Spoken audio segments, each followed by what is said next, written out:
Hey guys, this is Gabby from The Savvy Professor. In today's video, I will discuss the differences between renting and leasing.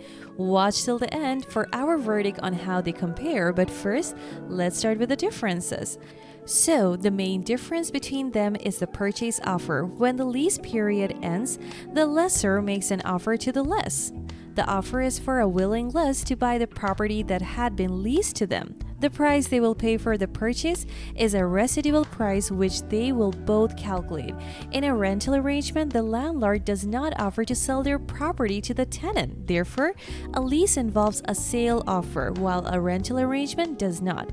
Arrangement period. The landlord enters a rental arrangement with the tenant for the short term.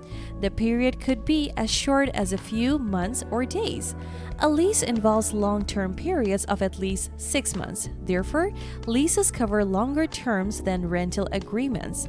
Repair expenses. In a rental arrangement, the landlord pays for most of the repair costs.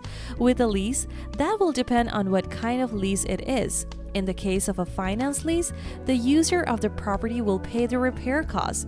For an operating lease, it is the lessor who handles these expenses. Therefore, the landlord pays for most of the repair costs in a rental arrangement, but the lessor pays for most of the expenses if they are under an operating lease.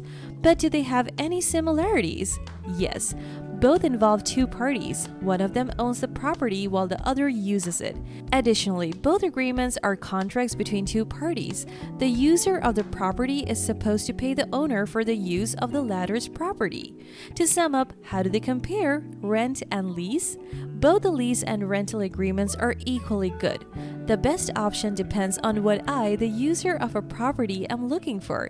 If I want to use the property for the short run and am cost conscious, I will choose to rent it. However, if I want to use another person's property longer and am comfortable with paying higher costs, then I will choose to lease it. Also, the lease is especially good in a situation where I want to buy the property from its owner. Thanks for watching!